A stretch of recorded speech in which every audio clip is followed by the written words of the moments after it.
Chào mừng tất cả các bạn, Kiêu Đàm đã trở lại với loạt clip giới thiệu về các sản phẩm đồ chơi của Super Sentai. Thì như chúng ta đã đi gần được nửa chặng đường của phim Zyuohger. Trong 2 tập vừa qua đó là 21 và 22 đã xuất hiện thêm cúp weapon mới đó là Komori, con dơi, và hợp thể 13 cúp đó là White Toxaking, và đó cũng chính là chủ đề của clip ngày hôm nay.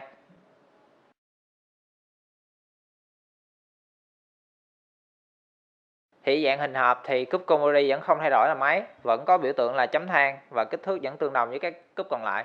Một điểm đặc biệt nữa đó là so sánh với cái cách ráp của những con kia thì nó chỉ cần mở một cái là nó thành hình. Tuy nhiên con này vẫn đơn giản nhưng số bước thực hiện nó lại tăng lên.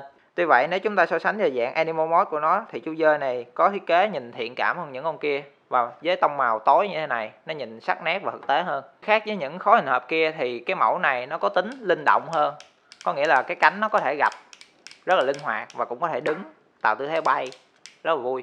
Ở dạng này thì chúng ta không thể nào quên so sánh với Gekibat, hai phong cách khác nhau nhưng màu sắc tương đồng. Nếu so sánh Komori với lại cúp Crocodile thì chúng ta có thể thấy được hai phần trục ở cái mặt chính nó khá là tương đồng với nhau. Còn về dạng weapon của nó là cái boomerang thì cách ráp nó cũng rất là đơn giản, chỉ cần kéo thẳng phần này ra và kéo một cái phần tay là xong.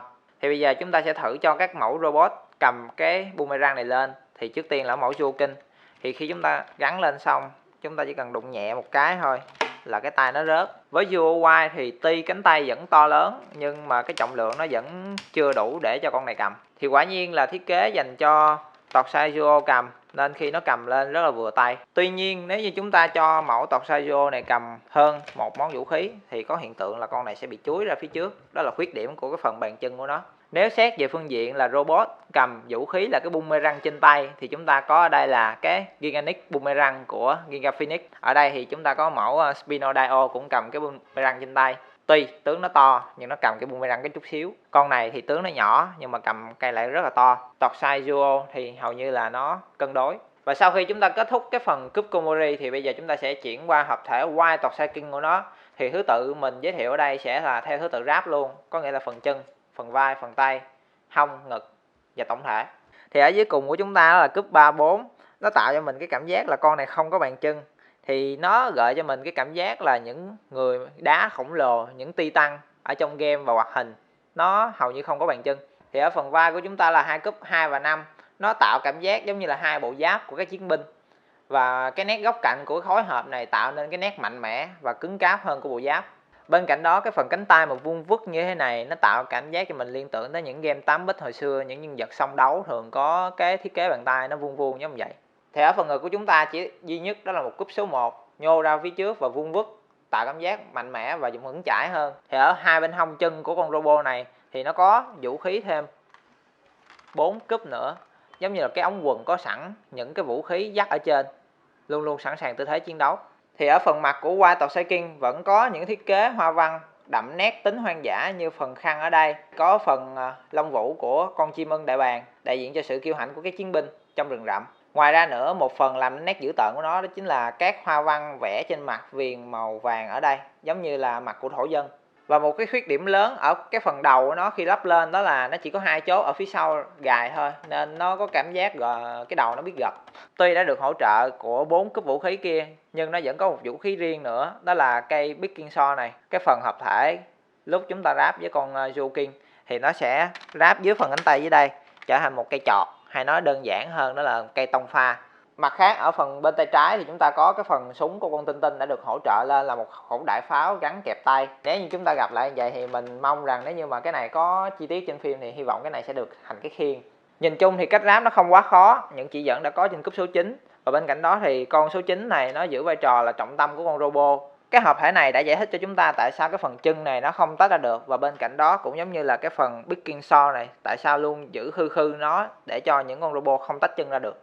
Bây giờ chúng ta sẽ bắt đầu vào chuyên mục so sánh nó với các cỗ máy đời trước. Thì đầu tiên chúng ta sẽ so sánh với mẫu Senvinkan Robot ở dạng vũ khí đó là tông pha. Thì đây là cái loại vũ khí đặc trưng đặc biệt riêng con mẫu này. Ngoài ra nữa thì cái phần tông pha này tại sao nó lại không được để dưới mà nó để trên, tại vì ở phần tay thiết kế ban đầu thời xưa nó không có khớp để gặp bám chắc lại. Tiếp theo chúng ta sẽ so sánh về cái phần bờ vai nó nhô lên như thế này thì chúng ta có mẫu Super Decanger Robot của Decanger. Thì ở đây là hai cổ xe, còn bên đây là hai khối hộp. Tiếp đến thì chúng ta sẽ so sánh ở phần White Torskin với lại Ultimate Double Can thì nó giống nhau ở cái phần ngực thô và vuông đưa ra phía trước. Bên cạnh đó thì ở hai bên hông chân nó là hai túi dắt vũ khí. Thì bây giờ chúng ta sẽ chuyển qua khía cạnh là cổ máy của 6 nhân vật cùng hợp thể với nhau. Trước tiên là ở thời Modo có cái mẫu Kiba Dio này thì nó không hẳn gọi là hợp thể của 6 cổ máy của 6 người. Ở thời Modo đặc trưng của nó là thay thế vị trí cho nhau. Và bên đây đó là ở thời New Gen chúng ta có Dakai Shingen-O. Thì cái mẫu này nhận xét đó là phần vai nó cũng thô, tuy nhiên cái phần chân nó quá bé so với con này. Còn nếu xét về số lượng robot hợp thể lại với nhau thì ở đây chúng ta có mẫu Engine-O G9. Và ở cái phần mặt trước của nó thì hầu như thiết kế của hai con này đều rất là chỉnh chu và đẹp. Tuy nhiên thì nếu chúng ta xét về cái phần ở đằng sau lưng thì phần này cái cánh nó bung lộ quá là chiếm diện tích. Cũng giống như là mẫu này, nhiều bạn thì kêu tại sao không quay cái cúp còn lại ra đằng trước, thì các bạn nhìn ở đằng sau nó thấy gớm không? Ở thời Neo Gen đó là Go-Buster, thì ở Go-Buster chúng ta sẽ thấy được cái hướng mà nó muốn đạt tới đó là phần chiều cao, tăng trọng về chiều cao cũng như là cách ráp rất là phức tạp. Còn ở bên Duo này thì chiều cao cũng tương đối, tuy nhiên cách ráp nó rất là đơn giản. Thì tiếp đến đó là năm 2013 chúng ta có mẫu Raiden Koryujin của Kyoryuger, thì mang danh là hợp thể của 6 nhân vật nhưng ở đây chỉ có 4 cỗ máy. Xét về màu sắc, âm thanh thì nó vượt trội hơn. Tuy cái phần cánh tay này đã có vũ khí nhưng lại có thêm một phần nắm đấm ở đây để cầm vũ khí thêm. Nó tạo cái cảm giác rất là dư thừa. Tiếp đến là cái mẫu Tokyo này, thì hai series này gọi là hai series bị chê nhiều nhất ở thời gian gần đây. Màu sắc gần như là giống nhau. Còn về cái hình dạng của nó thì ở Tokyo đúng theo hình dạng của những toa xe lửa ghép lại với nhau, cho nên bề ngang nó to ra nhưng bề dày nó lại mỏng. Còn ở đây thì khối hợp, nó vuông vức, nó đều nhau nên nhìn ở bên đây có vẻ cân đối hơn. Ngoài ra nữa thì ở phần mặt của hai con này thì ở chính diện ở đây là một cái cần cẩu, còn bên đây thì đối xứng ngược lại đó là một cái lông chim ưng đại bàng.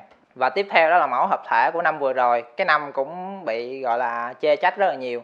Thì tuy nhiên nó lại giữ vững cái phong thái đó là trong 5 năm gần đây thì nó là cái mẫu hợp thể của 6 cỗ máy gọi là có chiều cao nhất so tới hiện tại. Màu sắc đều là lẹt nhưng khi hợp thể lên 6 cỗ máy thì gần như là nó rải đều ra, rất là hài hòa. Hồi nãy chúng ta đã nói đó là con này là một chiến binh, thì ở đây con này cũng đặc trưng cho một chiến binh da đỏ ở miền Viễn Tây.